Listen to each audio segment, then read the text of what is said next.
Mesdames et messieurs, bonjour. Je suis Yondo Kalara. Ce jour, je vous invite à la découverte d'une femme, d'une mère, d'une maman.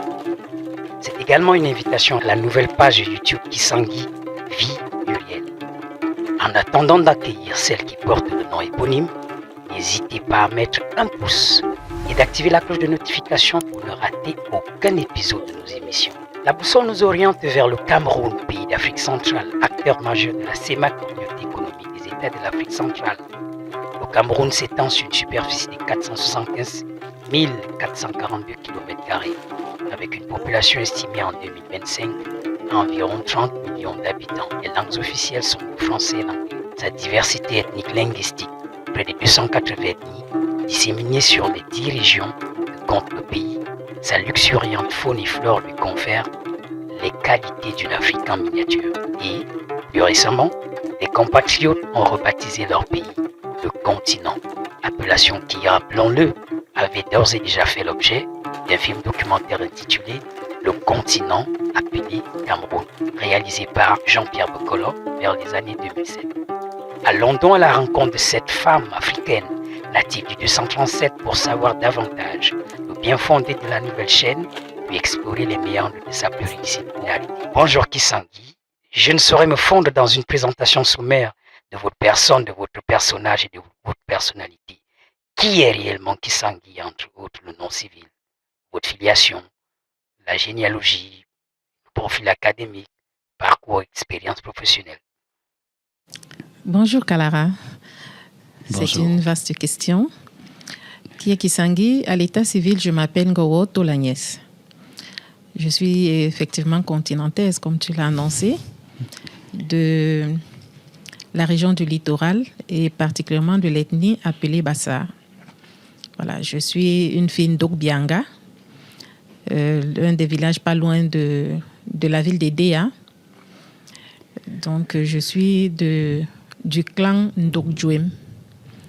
Voilà, donc je suis la fille de Wotol Joseph, de regretter mémoire. Wotol, en fait, en Bassa, signifie la main sur la poitrine, sur le cœur, qui est signe d'engagement et d'honneur. Je suis la petite fille de Ngowo Tolagnès parce que je porte exactement le nom de ma grand-mère. Et mon grand-père s'appelait Masolop Oscar. Masolop qui signifie des cachotteries.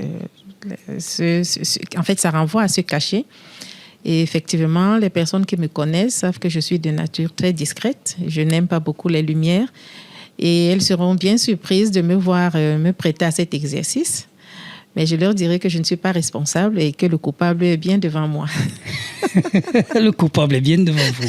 Alors, ça nous donne l'occasion de parler un peu du profil académique. Voilà, donc maintenant, je suis l'arrière-petite-fille du côté toujours de mon papa, de Bikei. Bikei qui signifie le fer. Voilà, donc quand on est Masoloma Bikei, ça veut dire un bras de fer dans un gant de velours.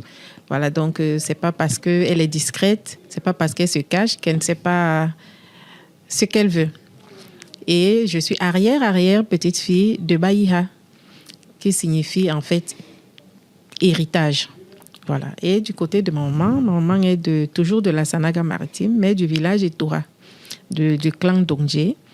Maman s'appelle Ngonjambé Cécile, et Njambé, c'est d'une des appellations de Dieu dans ma langue. Petite fille de Ngoyurngoy.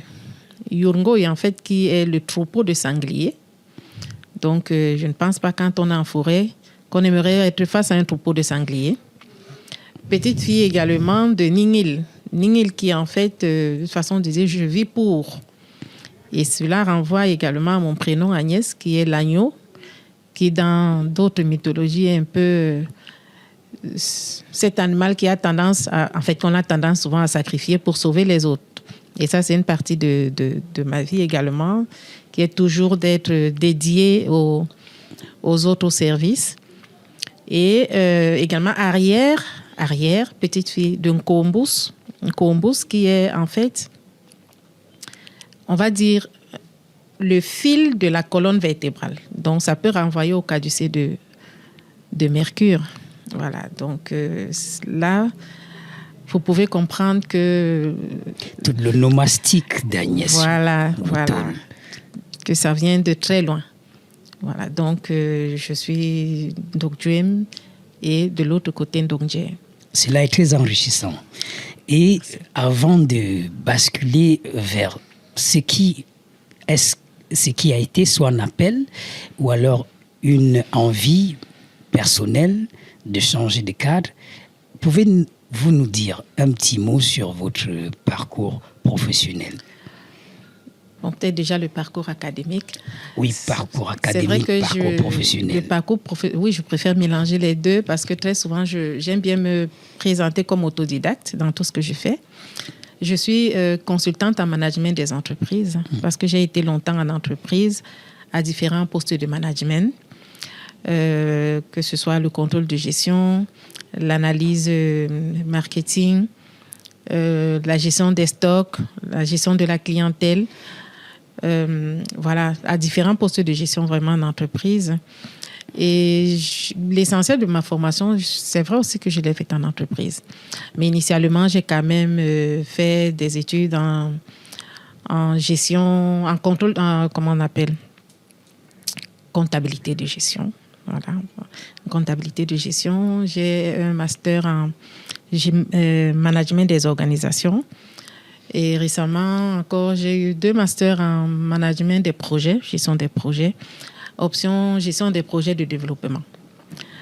Et je suis également, en fait, une fois sortie de l'entreprise, je me suis formée pour devenir formatrice. Des formateurs. Des formateurs et des entrepreneurs, en fait. Donc, je suis formatrice pour le Bureau international du travail en entrepreneuriat. Donc, je forme des entrepreneurs, des chefs d'entreprise. Je suis également formatrice pour la CNUSED. C'est un autre organisme des Nations Unies.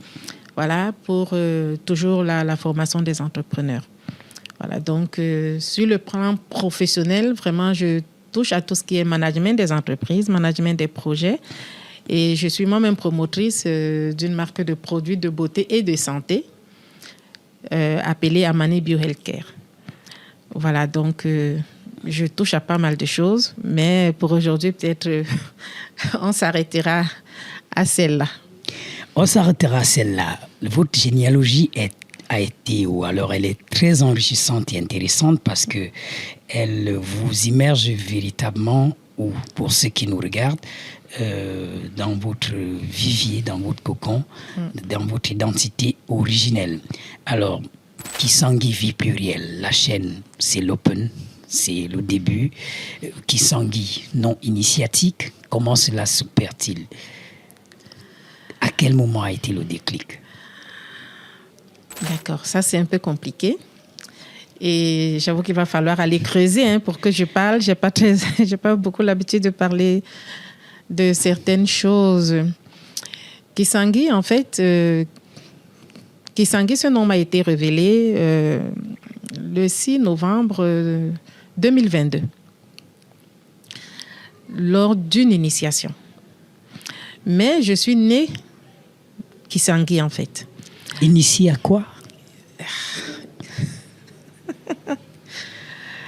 Là, c'était une initiation au Bouiti, qui est une religion africaine bantou, qu'on trouve autant au Gabon qu'au Cameroun, en Guinée équatoriale et dans certaines zones du Congo.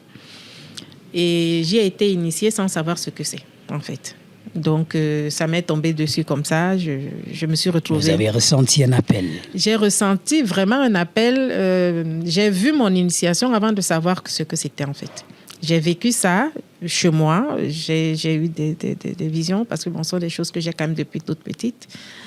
Et depuis quelques années, il y a des signes ou des signaux qui se sont répétés. Très têtue de nature, je ne voulais pas beaucoup m'intéresser à ça. Et puis, étant également de nature très cartésienne, voilà, on a fait des mathématiques, les sciences et tout. Donc, tout est une équation, on sait comment la poser. Et puis, bon, voilà. Donc, pour moi, tout ce qui relevait de du spirituel ou du métaphysique. Ou du métaphysique, voilà, bon. Je ne m'y intéressais pas vraiment. Et malgré tous les signes, malgré tous les appels, malgré tout ce qui se révélait à moi, je ne m'y intéressais mais vraiment pas du tout. Jusqu'à ce que, en 2019 quand même, comme j'aime bien souvent dire, que je me fasse racler d'une certaine façon et rappeler à cette nature-là pour m'obliger à m'intéresser finalement à ce côté de moi, à ce côté traditionnel de moi, à ce côté africain de ma personne. Et l'ayant finalement accepté malgré moi, parce que bon, c'est passé par beaucoup d'épreuves personnelles. Justement, donnez-nous quelques détails du mode opératoire de l'initiation. Est-ce que c'est interdit ou c'est permis? L'initiation, je ne sais pas, peut-être. En fait, je pense que chacun vit ça à sa façon. Parce qu'il n'y a vraiment pas un mode opératoire. Moi, ça a duré très longtemps et je recevais tous mes messages, moi, directement. Je ne suis jamais allée vers quelqu'un pour dire je m'intéresse à telle ou telle chose, j'ai envie de faire telle ou telle chose. Non. Je recevais ça, je dormais, je voyais des choses, ça, c'était directement. Mais je refusais, mais vraiment, de m'intéresser à ça. Je restais, bon voilà, moi j'ai toujours aimé faire des business, hein. Bon voilà, j'aimais faire mes business et tout. Et justement, avec moi, ils ont procédé par élimination. Donc, ils ont commencé à éliminer tout ce qui me passionnait, tout ce dans quoi je pouvais m'épanouir, tout ce qui me donnait l'impression que, bon, voilà, j'ai réussi et tout. Donc, ils ont décidé de tout à basculer. Une véritable transformation. Une véritable transformation. J'ai tout perdu pratiquement, peut-être sauf mes enfants. Et voilà, j'étais obligée à un moment donné de faire un choix. Bon, c'est vrai que je n'avais pas trop le choix. Et c'est quand j'ai donc finalement, comme on dit au Cameroun, j'ai donné les mains. J'ai dit, bon, voilà, ok, c'est bon. Ok, désormais, faites comme vous voulez, j'accepte. Et c'est là, justement, que certaines choses ont commencé à se mettre en place toutes seules. Voilà, donc cette initiation au Bwiti, je n'avais jamais entendu parler du Bwiti avant, mais j'ai vu cette initiation et je me suis retrouvée dans ce... En fait, il y a une dame qui est venue et qui m'a dit, elle est en train d'aller quelque part. Et je lui ai dit, oui, je pars avec toi. Elle me dit, mais non, ça ne se passe pas comme ça. Je dis, bon, moi, je ne sais pas comment ça se passe, mais ce que je sais, c'est qu'on m'a dit que je dois partir avec toi. On est dans le monde onirique ou bien dans la vraie vie? Non, je dis une dame, d'ailleurs, une de mes apprenantes, une dame que j'avais formée je crois, une année auparavant. Voilà, donc c'est vraiment comme ça, de façon très insolite que ça s'est passé. Et je lui ai dit, moi, je dois partir. Elle me dit, mais tu ne sais pas où je vais? Je dis, mais oui, moi-même, je ne sais pas où je vais. Donc, mais ce que je sais, c'est que je dois y aller. Voilà, et c'est comme ça, elle m'a dit, bon, il faut d'abord que j'appelle la personne qui doit me recevoir pour lui dire qu'il y a quelqu'un qui veut venir. Parce qu'il y a un ensemble de conditions à remplir et tout. Je dis, bon, ok, tu n'as qu'à appeler. Et on verra bien. Et elle a appelé la personne. Et le lendemain, elle me dit, bon, la personne a dit qu'elle t'attend et qu'on lui a demandé de te recevoir, quelles que soient les conditions. Parce que, bon, en plus, c'est coûteux. Et je n'avais même pas d'argent pour payer cette initiation-là. Et le monsieur lui a dit, celle-là, je suis obligée parce que j'ai reçu on va dire quoi, l'ordre de l'initier. Donc, même si elle vient comme ça, je suis obligée parce qu'on l'attend. Voilà. Et puis, c'est comme ça que ça s'est passé. Et c'est à cette occasion-là que j'ai su ou reçu ce nom de Kisangui. Kisangui. Voilà. Sangui. Kisangui, en fait, dans le Bwiti, parce que comme je vous ai dit, c'est à cette occasion-là que je découvre en même temps, c'est celle qui est de Sangui. Sangui, en fait, qui est... Sangui, c'est, comme on peut dire, comme les chrétiens diraient, saint. Vous voyez? Donc, c'est vraiment le Dieu de la purification, de la clarté, voilà, donc, Sangui, c'est celui qui apporte la lumière là où il y a les ténèbres, qui apporte la paix là où il y a les problèmes, qui apporte la santé là où il y a la maladie, qui apporte la vérité. Voilà, donc Sangui Sangui, c'est vraiment le Dieu par excellence de la vérité et de la justice. Telles sont vos missions? Telles sont mes missions parce qu'effectivement, Sangui Sangui est enseignante. Je suis formatrice, je vous l'ai dit depuis longtemps. Sangui Sangui est médecin, thérapeute, chose que je suis. En fait, je ne le savais pas, je le faisais tout naturellement. Et aujourd'hui, d'ailleurs, je fais des soins. Et Sangui Sangui, c'est celui qui apporte, comme je disais, la vérité et qui purifie et tout. Donc, c'est ça mes missions. Et c'est à cette occasion, d'ailleurs, là, qu'on m'a clairement révélé ces missions-là. Soigner, enseigner et dire la vérité. Merci infiniment. Là, on va faire une pause.